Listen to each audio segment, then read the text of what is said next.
Hello students.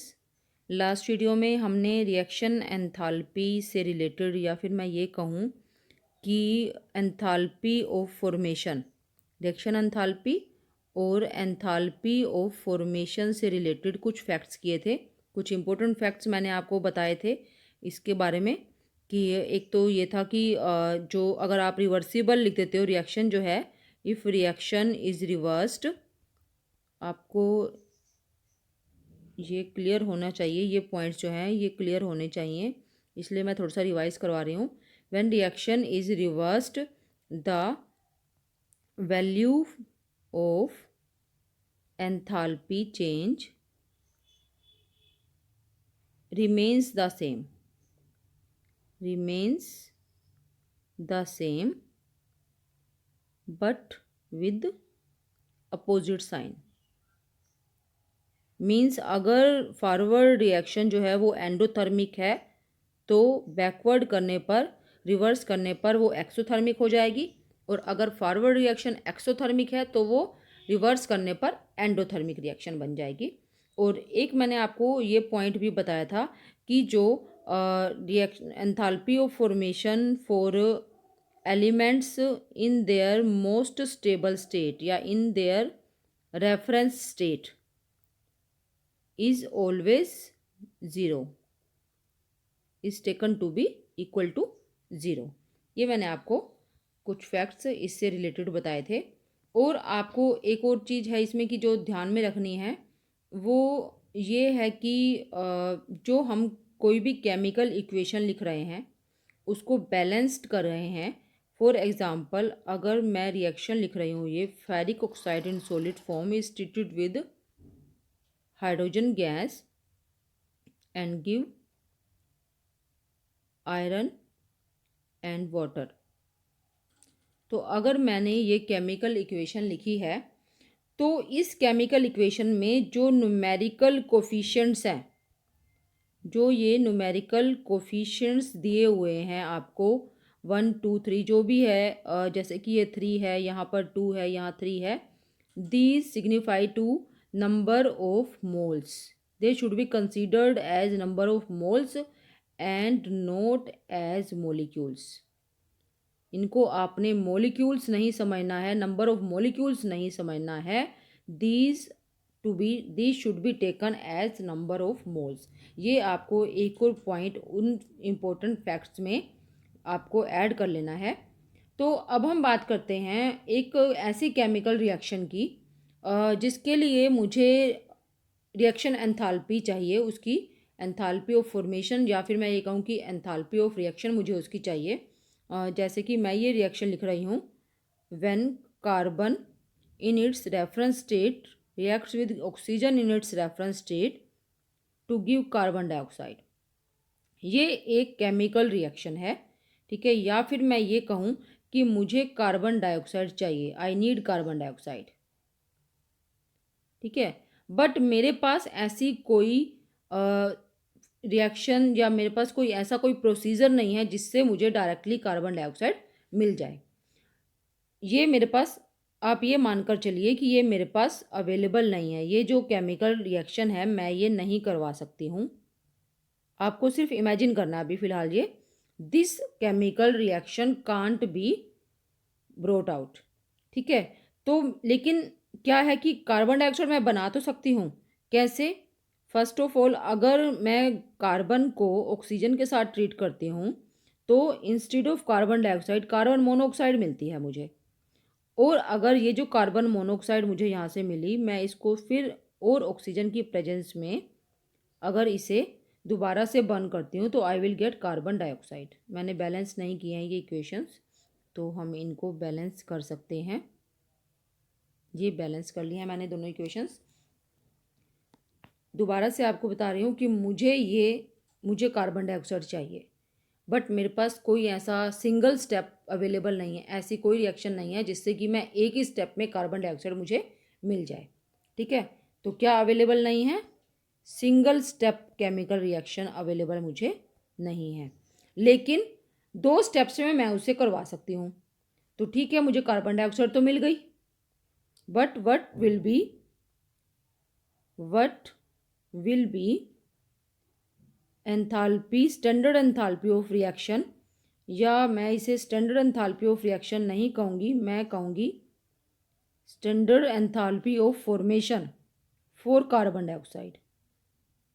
हम जानते हैं कि हमें स्टैंडर्ड एंथैल्पी ऑफ फॉर्मेशन अगर किसी कंपाउंड की चाहिए तो हमें स्टार्ट कहाँ से करना है, उसकी केमिकल इक्वेशन में जो हमारे रिएक्टेंट्स होंगे वो होंगे elements in their most stable state, जिससे कि वो कंपाउंड बन रहा है। जैसे कि कार्बन डाइऑक्साइड है, ये किन एलिमेंट से बनेगा, कार्बन और ऑक्सीजन से। तो कार्बन और ऑक्सीजन ही उस केमिकल इक्वेशन में जिसमें कार्बन डाइऑक्साइड की फॉर्मेशन हो रही है, उसके रिएक्टेंट्स कार्बन एंड ऑक्सीजन होने चाहिए। यहाँ भी कार्बन डाइऑक्साइड की फॉर्मेशन हो रही है, but not from carbon and oxygen, it is from carbon monoxide and oxygen. Okay, तो अगर हम ये सोचते कि हम इसी की जो स्टैंडर्ड एंथैल्पी ऑफ रिएक्शन है, इसी को हम स्टैंडर्ड एंथैल्पी ऑफ फॉर्मेशन के इक्वल ले लें कार्बन डाइऑक्साइड की, तो हम ऐसा नहीं कर सकते। जो मैंने आपको रीज़न बताया अभी, उस कारण से हम ऐसा नहीं कर सकते हैं। ओके, तो इसीलिए इन सभी चीज़ों को देखते हुए आपको एक और चीज़ याद होगी, एक और पॉइंट याद होगा कि जो हमारे एंथैल्पी है, enthalpy is a state function, ये एक स्टेट फंक्शन है। और स्टेट फंक्शन का मतलब क्या होता है, स्टेट फंक्शन का मतलब होता है कि depends only on the final and initial and final state. ये सिर्फ इसकी जो वैल्यू है वो इनिशियल और फाइनल स्टेट पर डिपेंड करती है, and it is independent of path followed, independent of path followed, हमें ये पता है। तो अगर हम इस चीज़ को लेकर चलें तो यहाँ से हमें कार्बन डाइऑक्साइड तो मिल रही है, चाहे वो 2 स्टेप्स में मिल रही है। हमारे इनिशियल स्टेट क्या है, हमारी graphite, carbon, graphite and oxygen, ठीक है, carbon in form of graphite and oxygen, ये हमारी इनिशियल स्टेट है। और फाइनल स्टेट है कार्बन डाइऑक्साइड, चाहे ये रिएक्शन 2 स्टेप्स में हुई है। अगर हम इन दोनों स्टेप्स की, इसको मैं मान लेती हूँ ये है फर्स्ट स्टेप और ये है सेकंड स्टेप, अगर मैं इन दोनों स्टेप्स की स्टैंडर्ड एंथैल्पी ऑफ रिएक्शन को ऐड कर दूं, standard enthalpy of reaction for this second step, है ना, अगर मैं किसी तरह से इसको ऐड करूं या सब्ट्रैक्ट करूं जिससे मुझे ये वाली केमिकल इक्वेशन मिल जाए, दिस वन जो फर्स्ट हमने लिखी है सबसे पहले, कोई ऐसा मेथड हो कि इन दोनों फर्स्ट और सेकंड स्टेप्स को ऐड करके मुझे ये जो मुझे finally standard enthalpy of formation find करनी है कार्बन डाइऑक्साइड की, इस इक्वेशन से ये इक्वेशन मिल जाए, तो बिल्कुल हम कर सकते हैं। हम कैसे कर सकते हैं कि हम इस फर्स्ट और सेकंड स्टेप दोनों को ऐड करते हैं। अगर फर्स्ट और सेकंड स्टेप को मैं ऐड कर दूं तो आप देखो कार्बन मोनोऑक्साइड, ये दोनों अपोजिट साइड पे हैं, ये कैंसिल हो जाएंगे, एक दूसरे को कैंसिल कर देंगे, और हमारे पास क्या आएगा, हमारे पास आएगा कार्बन प्लस, आप देखिए half oxygen and half oxygen will make 1 mole of oxygen, and here products में क्या है, कार्बन मोनोऑक्साइड कैंसिल हो गया तो क्या रह गया, कार्बन डाइऑक्साइड। हमें वही अपनी standard enthalpy of formation carbon dioxide की फाइंड करने के लिए जो हमें इक्वेशन चाहिए वो हमें यहाँ से मिल गई। तो अगर हम इन दोनों की standard enthalpy of reaction of first step and standard enthalpy of reaction of second step को अगर हम ऐड कर दें तो हमें मिल जाएगी standard enthalpy of formation of carbon dioxide. Okay, ये हमारा यहाँ से हमें ये मिल जाएगा। और ये आइडिया हमें किसने दिया, इस चीज़ को देखते हुए, enthalpy is a state function and it depends only on the initial and final state, इस चीज़ को देखते हुए हेनरी हेस जो साइंटिस्ट थे उन्होंने ये हमें एक लॉ की फॉर्म में, उन्होंने एक लॉ दिया जिसकी फॉर्म में हमें ये आइडिया मिला कि हम इस तरह से अगर कोई रिएक्शन कई स्टेप्स में हो रही है, हमें एक फाइनल जो प्रोडक्ट मिल रहा है उसकी एंथैल्पी ऑफ फॉर्मेशन चाहिए, तो हम कैसे फाइंड करें। उन्होंने ये आइडिया दिया था, he was the first to give this idea to find the enthalpy of standard enthalpy of formation of a compound if it is not taking place in single step, then we can find it by adding the reaction enthalpies of the steps in which it is being carried out. अगर ये एक step में नहीं हो रहा है, इसकी formation single step में नहीं हो रही है, कई स्टेप्स में हो रही है, तो हम उसकी फाइनल स्टेप की ओवरऑल रिएक्शन की एंथैल्पी उन अलग अलग स्टेप की एंथैल्पीज को ऐड करके फाइंड कर सकते हैं। और इन्होंने जो लॉ दिया, इन्हीं के नाम पर उसका नाम है Hess's law of constant heat summation. Hess's law of constant heat summation. इसके अकॉर्डिंग आपको इसकी डेफिनेशन आनी चाहिए, बहुत ही सिंपल, जैसा आपने पढ़ा है समझा है बिल्कुल उसी से ही इसकी हम रिएक्शन डेफिनेशन हम बना सकते हैं।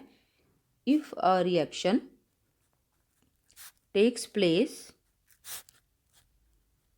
इन many steps, then the standard enthalpy of reaction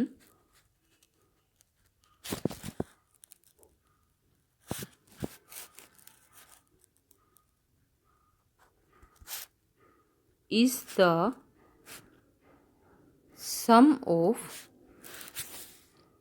the standard enthalpies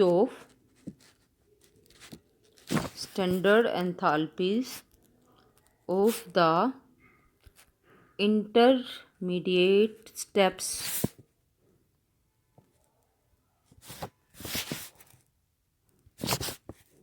into which the overall reaction is divided at same temperature। Temperature same होना चाहिए, क्योंकि हम ये पढ़ चुके हैं कि कंडीशंस जो हैं वो एंथैल्पी को अफेक्ट करती हैं, इसलिए टेम्परेचर सेम होना चाहिए। अगर कोई रिएक्शन कई स्टेप्स में हो रही है, तो जो फाइनल उस रिएक्शन के लिए जो स्टैंडर्ड एंथैल्पी होगी, it is the sum of standard enthalpies of the all steps, जो भी बीच में स्टेप्स हैं, ठीक है, intermediate steps into which overall reaction is divided. तो हमारी जो ओवरऑल रिएक्शन थी वो क्या थी, हमारी ओवरऑल रिएक्शन थी ये, और इसके स्टेप्स कौन से थे, स्टेप्स ये थे, first and second steps. Okay, तो इस तरह से हम इसे फाइंड कर सकते हैं। तो एक तो हेस्सेस लॉ का ये फ़ायदा है। तो ये जो मैंने आपको बताया कि किस तरह से हम कार्बन डाइऑक्साइड की heat of formation, standard enthalpy of formation find कर सकते हैं, ये हेस्सेस लॉ के आने के बाद ही हम ये कर पाए, हम ये पता कर पाए, हम ये इस तरह से enthalpy of reaction that was taking place in many steps find कर पाए। ओके, तो एक और इसका फ़ायदा है, इसका फ़ायदा एक ये भी है कि अगर मान लो हमारे पास कोई एक सब्सटेंस है, ओके, कोई एक सब्सटेंस है, हम उसका एंथैल्पी चेंज, उसकी फॉर्मेशन के लिए जो एंथैल्पी चेंज है वो फाइंड नहीं कर सकते हैं डायरेक्टली, तो हम किसी और मेथड से इसी हेस्सेस लॉ को, जैसे मैथमेटिकली आप करते हैं ना, मैथमेटिकली आपको कुछ दिया हुआ है, x प्लस वाई दिया हुआ है, ओके, आपको x प्लस वाई दिया हुआ है, तो आपको x माइनस वाई भी दिया हुआ है, आपको दो चीज़ दी हुई हैं, तो आप x भी फाइंड कर सकते हो, y भी फाइंड कर सकते हो, इनको यूज़ करके, इन दोनों को यूज़ करके आप ये फाइंड कर सकते हो। और अगर आपको मतलब एक बार आपने x फाइंड कर लिया, फिर उसकी x की वैल्यू ऐड कर रख के आपने y भी फाइंड कर लिया। तो इसी तरह से जो मैथमेटिकल है, बिल्कुल उसी चीज़ को यूज़ करते हुए हेस्सेस लॉ को जब मैं अप्लाई करती हूँ वहाँ पर, तो उससे मैं आपको एक और एग्जांपल दे रही हूँ इसी सेम रिएक्शन को यूज़ करके। Carbon plus oxygen gives carbon dioxide. Okay, जैसे आपको मान लो कि आप एंथैल्पी चेंज, अभी तो हमारे पास अवेलेबल है वैसे, क्या कार्बन, जो ऊपर मैंने आपको रिएक्शन दी है, सेम रिएक्शन को मैं एग्जांपल लेकर चल रही हूँ।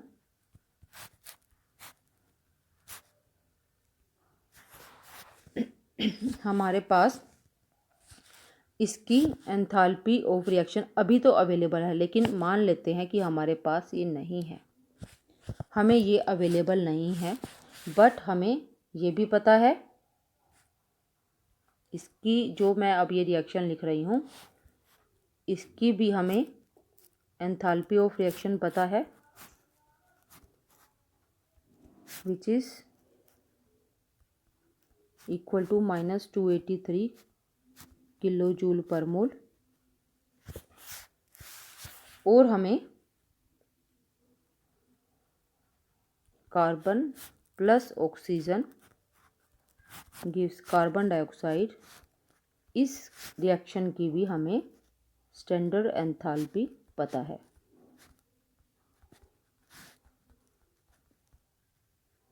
हमें ये दो रिएक्शंस हैं, इसको मैं लिख रही हूँ फर्स्ट और इसको मैं लिख रही हूँ सेकंड। हमें इन दोनों की स्टैंडर्ड एंथैल्पीज पता है, इन दोनों रिएक्शंस की, लेकिन मुझे ये पता नहीं है।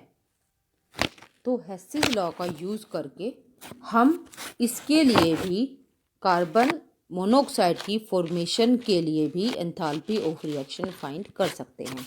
आपको करना वही है जो हमने, आप अगर थोड़ा सा आइडिया लगाएंगे, यहाँ पर हमें क्या करना था, यहाँ पर हमें ये रिएक्शन के लिए एंथैल्पी फाइंड करनी थी, स्टैंडर्ड एंथैल्पी। ओके, तो हमने क्या किया, फर्स्ट और सेकंड स्टेप को ऐड किया। लेकिन अगर हमें जो फर्स्ट स्टेप दिया हुआ है इसकी फाइंड करनी है और हमें बाकी दोनों इक्वेशंस के लिए स्टैंडर्ड एंथैल्पी दी हुई है, बाकी दोनों रिएक्शन के लिए स्टैंडर्ड एंथैल्पी दी हुई है, तो आप ये भी फाइंड कर सकते हो। कैसे?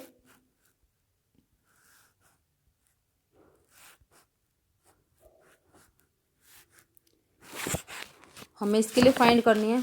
अब हमें क्या करना है, हमें कुछ ऐसा करना है जिससे कि कार्बन मोनोऑक्साइड जो है इस तरफ आ जाए, ठीक है, हमारा प्रोडक्ट में आ जाए, और बाकी सब, बाकी कुछ भी हो इधर, कार्बन मोनोऑक्साइड हमारा प्रोडक्ट में आ जाए। तो हम क्या करेंगे, हम इस रिएक्शन को, फर्स्ट स्टेप को जो है, फर्स्ट रिएक्शन जो है, इसको रिवर्स करके भी लिख सकते हैं। रिवर्स करने से क्या होगा, एंथैल्पी ऑफ फॉर्मेशन की वैल्यू से एंथैल्पी ऑफ रिएक्शन की वैल्यू सेम रहेगी, बट साइन चेंज हो जाएगा। उसके बाद हम उन दोनों को ऐड कर देंगे।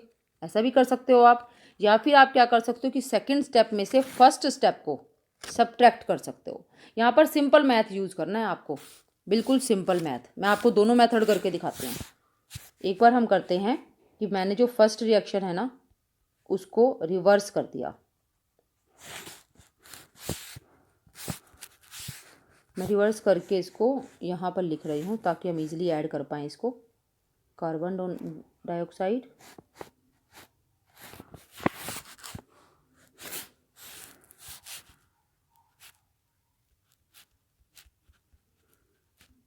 ओके, और इसके लिए स्टैंडर्ड एंथैल्पी ऑफ रिएक्शन हो जाएगी 283 प्लस। आ गया आपको समझ? जो फर्स्ट स्टेप था, फर्स्ट रिएक्शन थी, उसको मैंने रिवर्स कर दिया। रिवर्स करके ये बन गई carbon dioxide gives carbon monoxide and half oxygen. Okay, और इसकी एंथैल्पी ऑफ रिएक्शन क्या हो गई, 283 किलो जूल पर मोल। अब हमें क्या करना है, अब हमें इन दोनों को जस्ट ऐड कर देना है। आप इन दोनों को ऐड करोगे तो क्या होगा, कार्बन, मैं ब्रैकेट में ग्रेफाइट के लिए GR लिख रही हूँ, plus carbon dioxide plus oxygen, carbon dioxide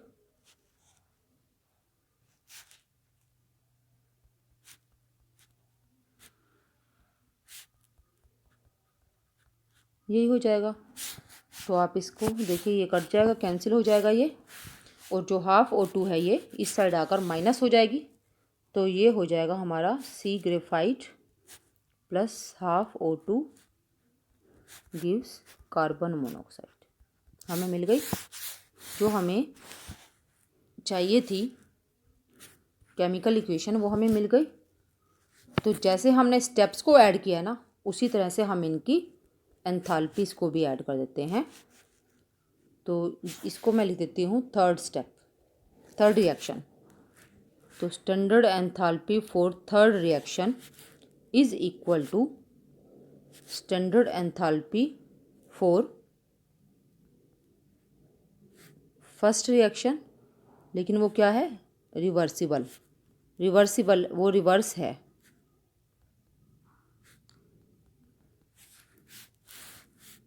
आपने क्या करना है, इसका जो इसको आपने ऐड किया है, फर्स्ट का रिवर्स 283 और सेकंड जो है वो क्या है -393, 283 प्लस -393.5, इसको आप करते हो तो ये आ जाएगा हमारे पास kilo joule per mole. Okay, this is 110.5 kilo joule per mole minus में। ऐसे भी कर सकते हैं हम, या फिर सिंपली आपने क्या करना है, यहाँ पर मैं आपको करके दिखा रही हूँ, उसके बाद एक जो मेथड है मैं वो यहाँ से हटा दूँगी ताकि आपको किसी भी तरह का कन्फ्यूज़न ना हो। आपको सिर्फ समझाने के लिए कि जैसे हम मैथ में हमें मेथड हमारा सही होना चाहिए, बट आंसर आपका जो आ रहा है वही आएगा, मेथड सेम होना चाहिए। कोई भी मेथड आप यूज़ कर सकते हो। बिल्कुल उसी तरह से यहाँ पर भी हम 2 मेथड यूज़ कर सकते हैं। हमने पहले क्या किया, फर्स्ट स्टेप को रिवर्स कर दिया। फर्स्ट स्टेप को रिवर्स करने के बाद हमें कार्बन जो मोनोऑक्साइड है वो प्रोडक्ट साइड में मिल गई। प्रोडक्ट साइड में मिलने के बाद हमने इस इक्वेशन को जो रिवर्स करके लिखी है हमने, उसको सेकंड में हमने ऐड कर दिया। तो हमें इसी तरह से बिल्कुल स्टैंडर्ड एंथैल्पी ऑफ रिएक्शन को भी ऐड कर देना है, हमारे पास आ जाएगा। या फिर आप क्या कर सकते हो, या फिर जो आपकी ये 2 मेन हैं, इनको मैं दोबारा से लिख देती हूँ, कार्बन प्लस कार्बन मोनोऑक्साइड,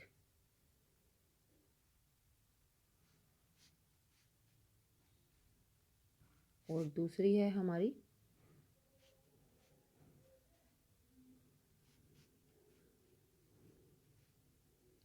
यही 2 हैं, आप चेक कर लो। कार्बन मोनोऑक्साइड से कार्बन डाइऑक्साइड और दूसरी है कार्बन से कार्बन डाइऑक्साइड। इनकी एंथैल्पीज भी लिख लेते हैं हम, 2 - 283 किलो जूल पर मोल, और ये है -393.5 किलो जूल पर मोल। हमें यहाँ से क्या लेना है, हमें यहाँ से चाहिए carbon plus half O2 gives carbon monoxide, ये हमें चाहिए। तो ये हम कैसे करेंगे, अगर ये फर्स्ट है ये सेकंड है तो ये हमें मिलेगा सेकंड माइनस फर्स्ट करके। आप करके देख लो, सेकंड माइनस फर्स्ट करोगे अगर आप, ये हमें ओवरऑल रिएक्शन मिलेगी। सेकंड माइनस फर्स्ट हम यहाँ पर करते हैं, ये हमारा सेकंड का है रिएक्टेंट्स, माइनस फर्स्ट के हमारे रिएक्टेंट्स हैं।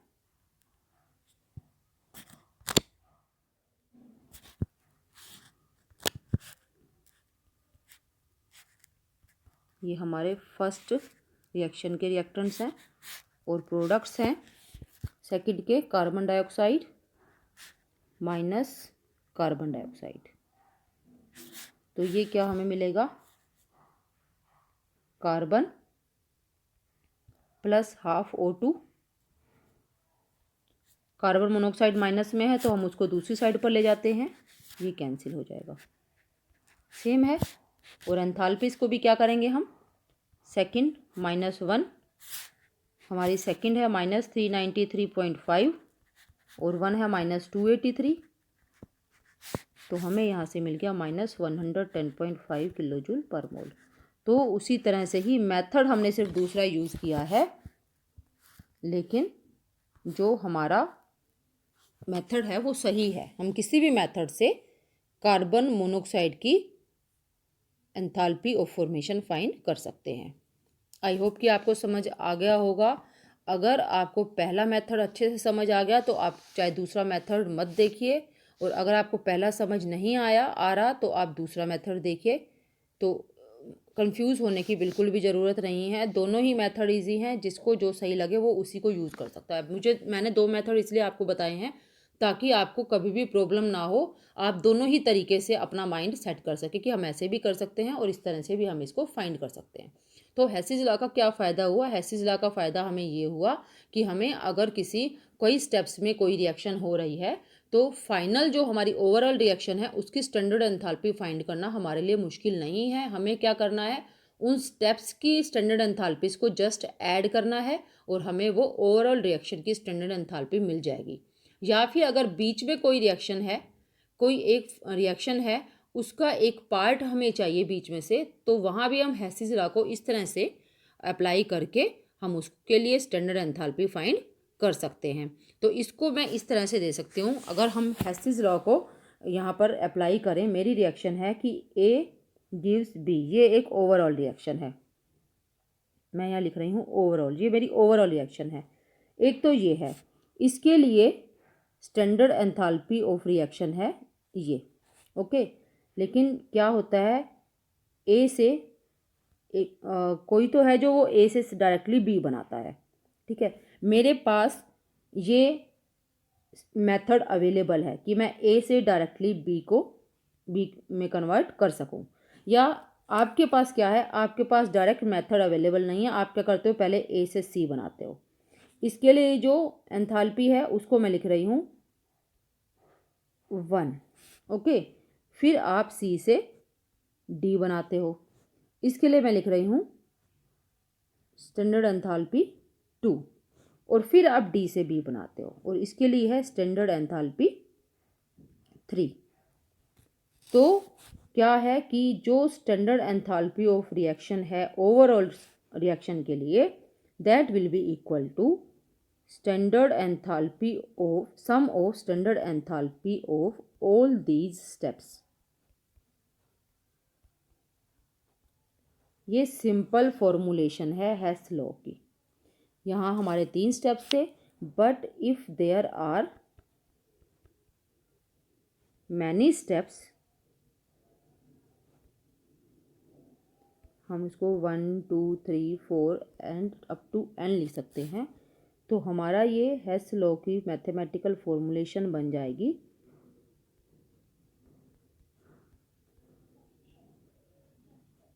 प्लस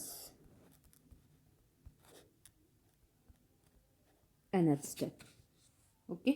ये है हमारा हेस लॉ के लिए स्टैंडर्ड एंथैल्पी।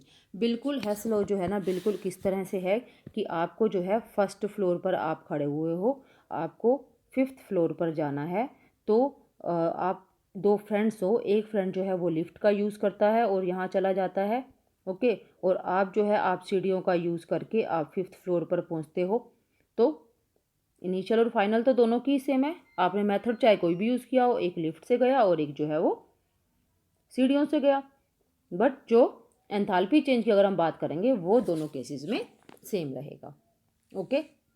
ये हमारा था Hess law of constant heat summation. I hope कि सबको समझ आ गया होगा। अगर फिर भी कोई प्रॉब्लम है तो आप मेरे से पूछ सकते हो।